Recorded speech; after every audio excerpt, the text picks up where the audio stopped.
ট্রাম্পের বড় ঘোষণা 2 থেকে 3 সপ্তাহের মধ্যে যুদ্ধ থেকে সরছে আমেরিকা। সেই সাথে ন্যাটো দেশগুলোর উদ্দেশ্যে ট্রাম্পের ফের চরম হুঁশিয়ারি।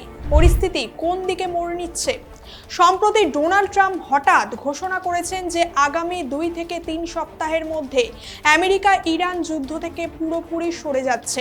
ইরানের সঙ্গে কোনো চুক্তি হোক বা না হোক, স্ট্রেট অফ হরমুজ খুলুক বা না খুলুক, মার্কিন বাহিনী এবার নিজের ঘরেই ফেরত যাবে। কিন্তু প্রশ্ন হলো, কেন মাঝপথে এরকম ইউটার্ন নিচ্ছে আমেরিকা?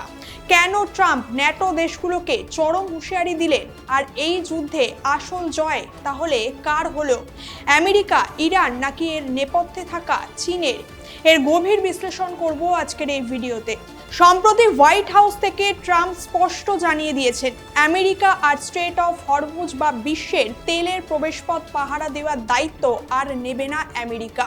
তার সাফ কথা, যাদের তেলের প্রয়োজন তারা নিজেরাই গিয়ে নিজেদের রাস্তা পরিষ্কার করুক। বিশেষ করে ন্যাটো দেশগুলোর ওপর ট্রাম্প এখন চরমভাবে ক্ষুব্ধ।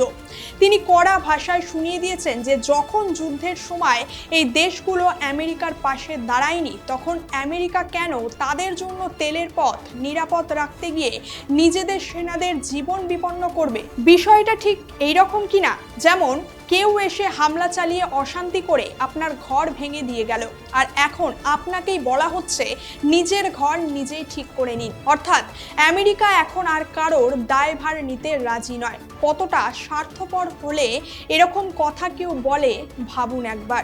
অনেকের মনেই এবার প্রশ্ন আসছে যে তবে কি আমেরিকা এই যুদ্ধে হেরে গেল? তবে ট্রাম্পের দাবি কিন্তু উল্টো। তিনি বলছেন আমেরিকার উদ্দেশ্য পূরণ হয়ে গেছে, তাই আর যুদ্ধ এগিয়ে নিয়ে যাওয়ার কোনো মানেই হয় না। কিন্তু আসলেই কি আমেরিকার উদ্দেশ্য সফল হয়েছে? অথবা আমেরিকার সেই গোপন উদ্দেশ্যটাই বা কি ছিল?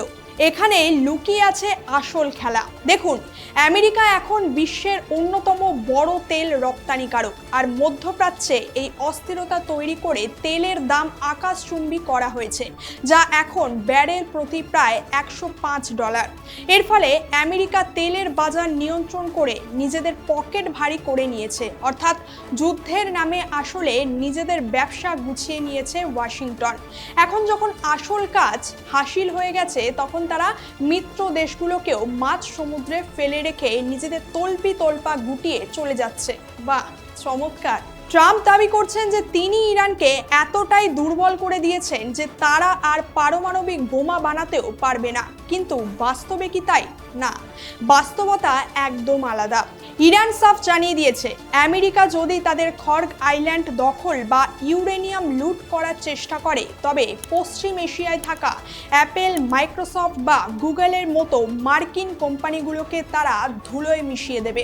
শুধু তাই নয়, ইরান এখন স্ট্রেট অফ হরমুজ দিয়ে যাতায়াতকারী জাহাজগুলোর কাছ থেকে টোল বা কর আদায়ের পরিকল্পনা করছে। অর্থাৎ যে পথ আমেরিকা মুক্ত করতে চেয়েছিল, সেখানেই এখন ইরানের আধিপত্য আরও পাকাপোক্ত হয়ে গেছে। তবে এই পরিস্থিতিতে সব থেকে বেশি বিপদে পড়েছে কাতার, সৌদি আরব, বাহরাইন ও কুয়েতের মতো দেশগুলো।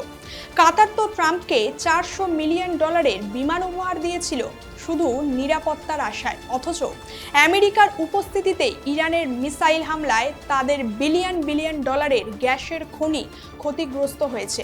আর তাই আমেরিকা মাঝপথেই যুদ্ধ ছেড়ে চলে যাওয়ায় এই দেশগুলো এখন নিরাপত্তাহীনতায় ভুগছে।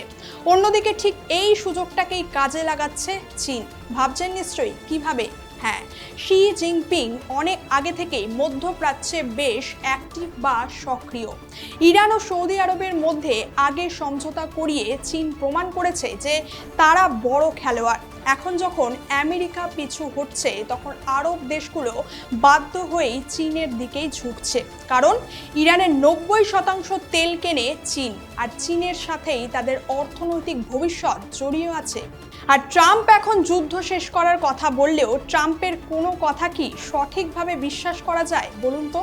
ট্রাম্পের কোন কথাটা আমরা বিশ্বাস করব, যিনি নানান সময় নানান কথা বলেন? পরশু তিনি বলছিলেন খর্গ আইল্যান্ড ধ্বংস করবেন, আর আজ বলছেন যুদ্ধ শেষ করে তল্পা গুটিয়ে ফিরে যাবেন। আসলে ট্রাম্পের কাজের ধরনই এমন, তিনি বলেন এক, ভাবেন এক, আর করেন অন্য কিছু। তাই এই ব্যক্তির কথা সহজে বিশ্বাস করা বেশ কঠিন। তবে এখন একটা বিষয় নিশ্চিত যে আমেরিকা সরে দাঁড়ালেও ইসরায়েল হয়তো তাদের মতো করে আক্রমণ চালিয়ে যাবে, কিন্তু আমেরিকার এই ইউটার্ন ইরানকে এক নতুন উচ্চতায় পৌঁছে দিয়েছে। ইরান এখন মুসলিম বিশ্বের কাছে এক চ্যাম্পিয়ন হিসেবে নিজেদেরকে প্রমাণ করেছে, কারণ তারা বিশ্বের একমাত্র সুপার পাওয়ার আমেরিকার সাথে সরাসরি টক্কর দিয়ে তাদের পিছু হটতে বাধ্য করেছে এবং আমেরিকার চোখ রাঙানিতে কোনোভাবেই ভয় পায়নি তারা। সুতরাং আমেরিকা চলে যাওয়ার পর মধ্যপ্রাচ্যের ভূ রাজনীতি পুরোপুরি বদলে যেতে চলেছে। এর ফলে এখন একদিকে যেমন আরব দেশগুলো চীনের ওপর নির্ভরতা বাড়বে ক্রমশ, অন্যদিকে ইরান হয়ে উঠবে মধ্যপ্রাচ্যের একচ্ছত্র অধিপতি। ট্রাম্প যুদ্ধ শেষ করছেন ঠিকই, তবে তা বিশ্ব অর্থনীতিকে এক চরম অনিশ্চয়তার মুখে দাঁড় করিয়ে দিয়ে, যা কখনো ভুলবে না গোটা বিশ্ব। আপনার কি মনে হয় ট্রাম্পের এই সিদ্ধান্ত আদেও কতটা সত্যি, নাকি এর পিছনে লুকিয়ে আছে আমেরিকার অন্য কোনো গোপন প্ল্যান? আপনার মূল্যবান মতামত অবশ্যই কমেন্ট করে জানাবেন, আর ভিডিওটা ভালো লাগলে একটা লাইক এবং শেয়ার করে দেবেন। দেখা হচ্ছে পরের ভিডিওতে। ভালো থাকবেন এবং চোখ রাখবেন টকে টিভি। ধন্যবাদ।